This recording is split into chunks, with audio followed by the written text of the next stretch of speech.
Hey, how you doing? So we're into a new week ahead. I'm actually recording this on the 9th, and this is taking you from the 9th of February, that's Monday, right the way through to Sunday, the 15th of February 2026. Now, this is quite, I would say, an unusual week because we've got two planetary changes. But one of them doesn't happen every month. It doesn't happen every year. It happens every 2.5 years, and that's Saturn going into a new sign. He's going to go into the sign of Aries. You can see that is happening on Valentine's Day. We've also got Venus going into Pisces. She does that every year. And so I'm going to be talking about that in this video. Really, the whole purpose of this video is to not go into the minutiae of what's going on every day, but to give you, I think, a workable, easy to understand guide that gives you a real sort of temperature check as to what's going on right now. Mostly, I see that this is a time of really sort of pushing on through. On the 11th with Mars in a semi-square to Saturn, and then on the 12th with Mars exactly in a semi-square with Neptune. We've got, I would say, some latent, unexpressed frustration coming up. And it's almost like the grit in the gears, it's that sort of crunchy feeling where everything takes just so much more to be able to move forward. So there's a lot going on. I'm also going to be looking at, like, beyond those themes, what's coming up in the week ahead, because that is also, I think, playing into this. So yeah, if you're new to this channel, by the way, my name's Louisa. Welcome to Feel Good Astrology. Let's get cracking. So one of the biggest themes that's coming in this week is Venus going into the sign of Pisces, and that's happening on Tuesday the 10th. Now, Venus is exalted in the sign of in the sign of Pisces. She's really working at her optimal expression. Venus is known as being the planet for love. She's also known for abundance and flow, but mostly people parody her and think of her as the goddess of love, and that's kind of where it stops. But it's so much more than that. Venus is really describing the quality of love that might be expressed. And what is love? Like, is love just romantic? Is it familial? Is it friendly? I mean, Venus really talks about the whole spectrum, I would say, of relating, full stop. So yeah, this is less about romantic love, but more about the whole spectrum of love and how it's expressed right now in these times. So Venus is into the sign of Pisces, and that sort of romantic, compassionate side of her. It's not so attached. It's not so pathological as she might be in the sign of, say, Scorpio. She's very, very strong and very, very loyal and absolutely wants to almost own her love there. In the sign of Pisces, definitely there's loyalty, but it's lighter. It's a lot more, from the perspective of, does this work for you forever? Does this work at a soul level? And that's what we're really talking about here, is this very sort of spiritual level love. So yeah, Venus, she is exalted here because she is absolutely able to express herself as unconditional love. I mean, I think this is probably the closest position we could get for realizing unconditional love, within all the planets and within the zodiac. I know that Neptune can show us where unconditional love lives. However, Venus, there's the relatability. Venus is relating all of this loving awareness and spiritual awareness into our physical bodies. And so that's why I think she is maybe helping us bring this sort of affection, this high level affection, into our bodies and into our relationships. So yeah, there's a lot more to do with how we can relate to people. Right now, we're wanting to be as compassionate as possible. We're really hearing the fellow calls, calls for help, calls for support, calls for connection from our fellow brothers and sisters. This is a time when we're able to really feel and be in another person's shoes. So our empathy and our compassion is sky high right now, and rightly so. It's absolutely needed. Now, Venus is also a goddess of creativity, and she's really showing us just how beautifully creative we can be. And so in the sign of Pisces, I think, if you are already a creative person, this is a time when, I mean, you might actually want to put aside some time to work on your creativity and to get cracking with that creative project that has been at the back of your head, but somewhere in your heart the whole time. So this is the time to allow your creativity to come forward. So this is very exciting, seeing Venus coming forwards. Now, over the next week or so, she is going to come into a conjunction with the North Node, and that's also going to be kind of sealing the deal. But to me, this looks really nice. I think this is really helping us as we move forwards in this week ahead. Now, on Saturday, the 14th, we've got Saturn coming into the sign of Aries. Now, I don't want to guarantee this, but I'm sure I will be able to record something about Saturn in Aries and how that's going to affect us as it goes through all the different houses. You know, according to what ascendant sign you have, Saturn might be going into your 5th house, as it is for me. It might be going into your 7th house. You know, I always think it's important to see where these planets are really expressing themselves. But at a base level, Saturn going into Aries, I think, is bringing up a very strong drive to get things right first time and to take action on things that we absolutely know it is the right time for. Saturn is, on the one hand, he's old father time. So everything that we've agreed to do, everything that is timed and based in these time cycles is coming into maturation. This is a time when we have to pay up for things, and Saturn coming into the sign of Aries is also setting us off on a new journey of commitment. Aries, is very much a fresh and alive sign. It's very raw, it's very passionate, it's very strong. And so Saturn, with his wily sense of responsibility and his also very strong need to do the moral thing, the right thing, and to be stabilizing, so there's going to be lots of new measures coming into our lives. Are we creating them ourselves or are we experiencing around us? But to me, there is this sense of new measures coming in to stabilize things. And again, you might be doing some new things to stabilize things in your life. So it's an interesting conundrum. I do think Saturn, I mean, he's not strong in the sign of Aries, or if he's strong in a negative way. Saturn is not, whereas Venus is exalted in the sign of Pisces, Saturn is in a terrible position in the sign of Aries, because Aries is so rash and so fast and so new and so fresh that, sometimes mistakes are made. Saturn absolutely wants to get things right and for the right reasons and to take full responsibility. And with that may come some power. I mean, Saturn is a bit of a power hungry planet. Saturn wants to be controlling things a little bit. He wants to be gathering people around him. And, Saturn is a very hierarchical planet. He really does see himself at the top.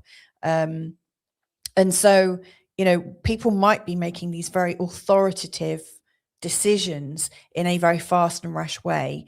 And of course, the Aries motif is to act first, seek forgiveness later, or ask permission later. In fact, Aries doesn't really ask for permission. And so you've got this very strong planet that believes it's right, that believes it is the authority, taking fast action without getting consensus. So to me, Saturn going into Aries does look like a potentially frightening time. I guess it's always more important to apply it to ourselves than it is to realize what's going on around us, because stuff's going to go on around us all the time anyway, and there's not necessarily much we can do about other people's experience right now. The thing that we can absolutely affect is what's going on in our own lives. And all those megalomaniacs and whatnot doing their thing.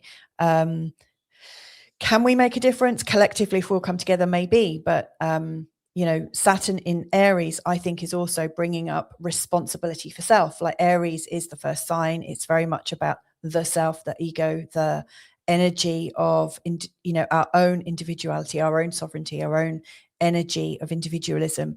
If you think Aries is very direct, independent, wanting to do things their own way. Saturn coming in is really giving us the authority to do that. So yeah, I think this could be a dangerous time if we're not really checking in with ourselves and maybe putting our authority through the lens of a different sign that maybe might see some problems, might have a bit of caution, that might maybe like check to see you've got the right resources, or so on and so forth. Whereas through the Aries lens, it's like, I know my authority, I'm going to get cracking, sod the consequences, I'm not worried about those right now. Whereas Saturn, interestingly, is a planet of consequences. So if we are making big mistakes in our life, we will come into the consequences of them at some point.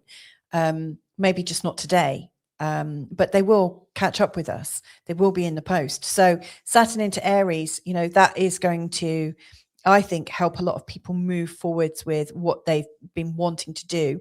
It went into Aries last year on the 25th of May and then retrograded back into Pisces, I think, on the 1st of September. But now he's coming in, so we get to complete on those things that we already started. So cast your mind back to what was going on at the end of May for you. That sort of early summer, actually right the way through summer, in fact. What was it that you were really putting your attention to? What were you able to move with some speed into? Like, where was your authority coming forwards? How are you feeling with this energy of Saturn into Aries? Because whatever you started but didn't get the chance to complete, you're now able to sort of pick it back up again and move with some speed and move forwards. So this, I think, will end up with us releasing a lot of stuck patterns, but it's not without its difficulties.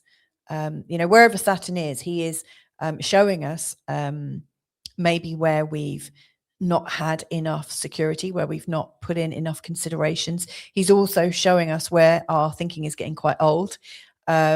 He's also showing us where there are risks that we hadn't yet considered. He is aging us for sure.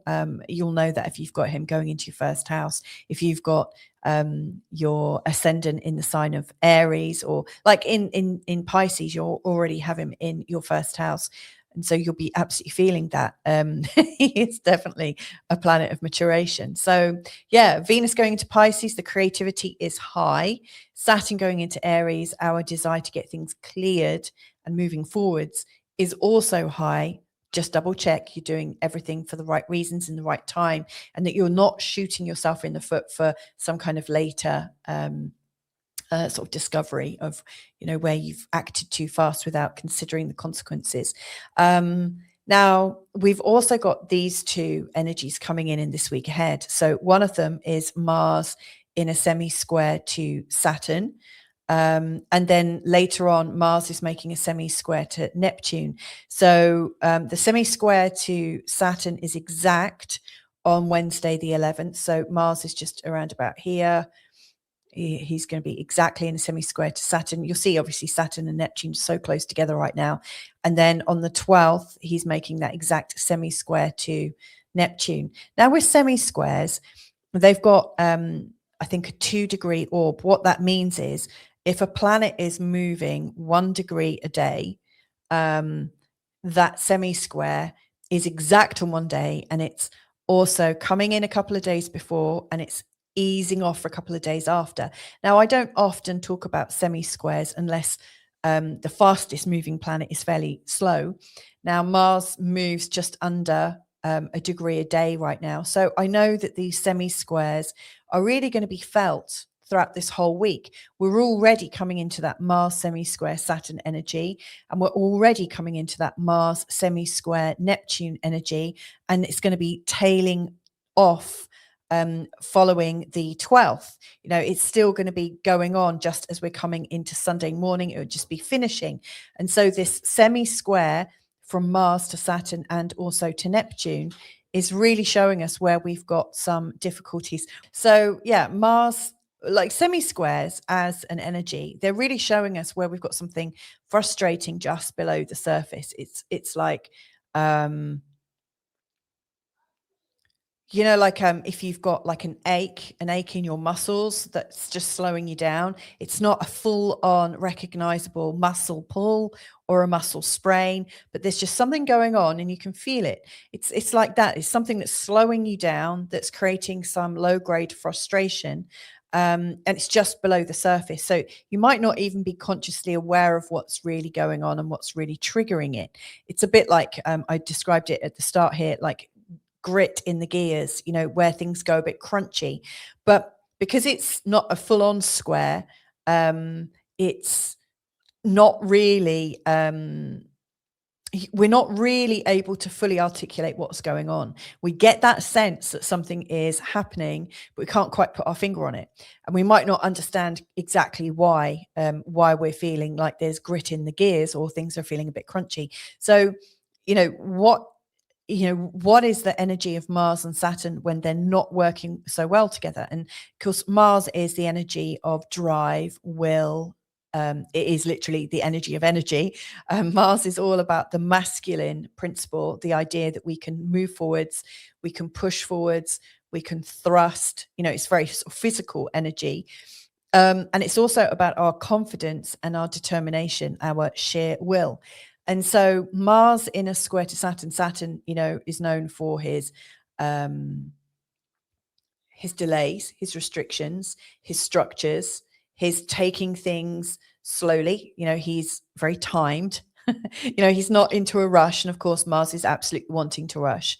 And so, Saturn in a semi-square with Mars is really showing us where we've got some hidden resistance, where we're wanting to move forwards, we're wanting to move, but something is resisting. It's almost like driving forwards, but you've got the brake on. So how are you going to do that? And what is that brake that's actually working right now in your body or in your life or in your emotions? Where are you trying to move forwards, but you've got the brake on and you don't even realize, is the question that comes up. So it's really testing your endurance. It's really asking you, how much energy have you got to go even deeper? And are you prepared to go even deeper to bring up what's going on? So to me, this is like a hidden exploration. You might also find that you're really sort of confronting with reality. A good friend of mine says that when you're fighting reality, you're never going to win. Because reality is always going to win. It's almost like a fool's game to fight what is, because if it already is, that energy is already established. It takes so much more to fight with something that is already established. And so Saturn here, over this week ahead, in comparison to Mars, which is our energy to move things, Saturn is like this great big lump or resistance that's in our way. It's stopping us from moving forwards. So one thing that you might have to do is slow down to actually move. You can't move forwards at full pelt. It's not viable right now. It's not tenable. We can't hold on to it. We can't work with the energy of rushing and speed. We have to absolutely take our foot off the accelerator, maybe come into park or neutral, see what's going on, and then think, okay, let's just move forwards a little bit slower. Let's just see what happens. Also, if at an unconscious level, if you've got an unconscious mind pattern that's been playing into something, that absolutely is trying to protect you. If you've got an unconscious protection pattern that's playing out right now, and you're trying to push forwards, your unconscious protection pattern will somehow find a way to self-sabotage. It will find a way to stop you from moving forwards without you realizing. And it's doing that for your protection. And of course, Saturn will often, some of the Saturnian arguments will be, it was for your own good. Now, whether, I hate that languaging, I have to say. It reminds me of growing up in 70s and 80s England. I really don't like, oh, it's for your own good. It hurts me more than it hurts you. This is absolutely what you need right now. But that Saturn energy is strong. So yeah, you have to slow down. And maybe, if you were to just move much slower, your unconscious fears and your unconscious protection programs won't kick in, because you're moving imperceptibly slow that it's not registering the change so much in a threatening way. So that's my first bit of advice, is like, take your foot off the accelerator and go real slow, but keep moving, keep seeing, keep your eyes on the prize, but just do it a lot slower than you're expecting. Don't expect to just be able to push ahead and for it to all go really well. I just think we absolutely have to be prepared to like recognize there are times when things move fast and there are times when things are better experienced slowly, so we can observe what's going on and work out, the consequences of what's going on. Now, with Mars and a semi-square to Neptune, it gets a little bit more interesting, because here our energy is drained. One of the harder things for people, especially if you've got a strong Mars Neptune energy, like I've got a conjunction in my natal chart, and I find that can really drain my energy very, very quickly. We got the sort of fogginess, the spiritual fogginess, the lack of clarity, the desire to have things in an ideological way, that can bring up the negative sides of Neptune, which can be guilt and shame. And so we might find with Mars working with, Mars, the drive, working with the shame and the guilt, we might be driven by guilt. We might be driven to move forwards because we feel guilty about something, or we feel ashamed. And so our shame keeps us moving, but it's also at the same time stopping us from being seen. So there's something kind of very hidden about Neptune when he's negatively impacted. I also think, Neptune is the escapologist of the solar system. He absolutely wants to forget who he is and sort of escape out of these mortal coils, out of our bodies. He's the escape artist. He's kind of in and out of life through like the veils of reality. I mean, the consciousness of somebody with a really strong Neptune energy can be very, very spacey. They can have these moments of feeling like they are tuned into another reality. I mean, think of mediums and people who are able to communicate beyond the veil. I mean, there are people, and I've had episodes of this myself, people who have out of body experiences and who are not always in their conscious reality as I am talking to you right now. So the sort of escapology, like the escapist energy, is really, really strong right now.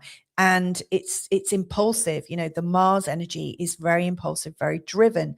So you might find yourself in a place of confusion. So not only have you got Saturn kind of holding you back a little bit, asking you to go slow, or kind of forcing your hand to go slow. I mean, the worst thing that will happen in this week ahead is you think, this feels too much like hard work, I'm just going to stop. And my advice is, don't stop. Do keep moving. Do keep thinking about what it is you're wanting to achieve. Just be prepared that it might just take a little bit longer. You might need to be a bit more patient with yourself. And also that, we're also under the auspices of this Neptune semi-square to Mars, which might be guilting us, shaming us, embarrassing us out of moving forwards. So there's a couple of things that's really stopping us from moving. And so given that we are also in a waning moon phase right now, and what I mean by that is, if we're looking up at the sky every day at the moment, it looks like the moon is getting smaller and smaller and smaller and smaller and smaller. And then by next week, we will have the solar eclipse, the first eclipse of 2026, and it's in the sign of Aquarius at 28 degrees. That's on the 17th. So that's next Wednesday, I think. Roughly, I don't know. It's in the future, in a good week's time. In 8 days' time. So next Tuesday. Yeah, Tuesday the 17th. So up until that point, the moon is appearing to look smaller and smaller and smaller, and that is our monthly cue that this is a time to go inwards. This is a time when we have to find our own resources. Nothing is very, very clear. The answers aren't just presenting themselves in a very sort of obvious way as they are in a waxing moon phase, where everything is coming straight at us and we're full of energy and we're just like brimming with it, and we're raring to go. This is the time when we're meant to be going into our intuition, into our self-talk, our journaling, our reflecting, our quiet conversations with people, time to ourselves. This is also a time of letting go. And so if you are feeling like you're being held back right now and you can't move forwards, what can you do that is in your own what can you do that's in your own power? And that could be letting go of all the fluff, letting go of things that don't matter anymore, letting go of things like shame and guilt and anger and resentment, letting go of some of the old things, reflecting on some old incidences and putting them through this new mindset and thinking, okay, I let go of this with ease and grace. I'm ready to let go of this. I'm ready for a new start. So to me, as we're going into this waning, as we continue going through this waning phase, getting ready for the first eclipse of the year, which is absolutely going to be a new seed point, really starting something new. And also, let me just give you a bit of, this isn't going to show on your screen, but the Sabian symbol for this particular degree of the solar eclipse is a butterfly emerging from a chrysalis. So, I mean, it is really, really apt that right now we are in our chrysalis state. We are these imaginal cells that the caterpillar goes through. The caterpillar kind of turns into this mush where all his shape and form is changed. And he has no idea what he's becoming, but he is in that place of trust that whatever is happening right now is exactly what is meant to come to pass. And so I think we are in that chrysalis. I really do think we're in that chrysalis. And, next week we are coming into the solar eclipse, but then on the 20th, again, I don't know what day that is, but so that's Tuesday, 18th, Friday the 20th, maybe. On the 20th, we've got the conjunction between Saturn and Neptune. So reality, like the energy of reality and moving forwards with reality, sometimes without considering the consequences, is going to meet that creative, ideological energy of Neptune in Aries. Boy, oh boy, is this big. Now, this happens every 35 to 36 years. Hasn't happened in Aries since 1703, which is a long time ago. So look, this is, I did a search as back far as I could bear to go. And the last actual Saturn-Neptune conjunction was in 1703 in the sign of Aries. Now, there is a pattern. You'll see that we have an earth one, a fire one, an air one, earth, fire, air, earth, fire, air, earth, fire, air. Before that, it would have had water in, but you'll see that each of these degrees, so for instance, in the fire signs, it's going back. If we look at the fire signs, they normally go in the forwards from Aries to Leo to Sagittarius, but these are going back. So it's going Aries, Sagittarius, Leo, Aries, Sagittarius, Leo. So there's that pattern. And each time it's going back a few degrees at a time. So 11 degrees to 6 degrees to 4 degrees to 0 degrees. And it's the same with the air. It's going backwards, Aquarius to Libra to Gemini, going back a couple of degrees more.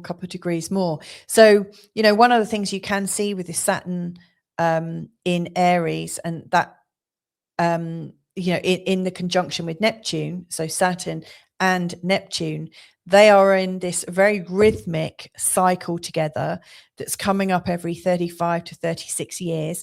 Now, 36 years is also 3 Jupiter cycles, because they are almost exactly 12 years. That's 3 Jupiter cycles. And so they're really marking change in quite an interesting way. But it's been a very, very long time. We would have to go back centuries and centuries to find the last time that Saturn and Neptune were conjunct at 0 degrees Aries, the very first degree of the zodiac. I mean, this is the vernal point. This is the Aries point. This is absolutely the start of our stories. So whatever this is representing, and I'll be talking separately about this, is huge, really, really huge. So, yeah, finally, just as like a separate thought, we've got Saturn in to Aries, going into the sign of Aries. Saturn's going to cross over 0 Aries. When we look at that as a Sabian symbol, it's always rounded up to the next degree. But it's a woman has risen out of the ocean. A seal is embracing her. So this degree is the beginning of the zodiac, where the old gets left behind and a new understanding and awareness comes to light. Something new is emerging. It needs to be welcomed and nurtured. So this is the beginning of a whole new Saturn cycle. This is really big. This whole week is gearing us up. And I think, until Saturn comes into Aries, we are almost forced to have a bit of a stop, come to a standstill, come to a moment to see, okay, what's really not working in our lives? What's really depressing us? What's really shaming us? What's really embarrassing us? Where are we feeling guilty? And let go of that, because the new movement forwards that's going to have us coming into our own authority, our own leadership in the sign of Aries, it needs a very clear and clean space to work from. And that's what I think this week ahead is calling for. So yes, we are pushing through our exhaustion. We are pushing through our tiredness. But I think that's because it is tiring to hold on to all the emotional baggage, the physical mess around us. And so the more we offload that, the more we let go of that, the fresher we will be when Saturn comes into Saturn comes into Aries on the 14th. So there you go. Now, if you want to have a look at this as a day-by-day forecast, where I'm talking about the moon moving and all the different positions that the moon is moving into, I actually do that within my community. So, I'll also talk about the moon in a trine to Jupiter and square the sun, and I'll go through it on a day-by-day basis. If that's of interest to you, then just go to www.school.com. That's SKOOL.com/feelgoodastrology. And just by joining it for free, you'll get my daily forecast. So anyway, loads and loads of love to you. Have a fabulous week ahead. Even if it is a bit exhausting, like, clear that space for yourself, and let's see what is coming up for us. It's something very new and something very fresh. Lots of love.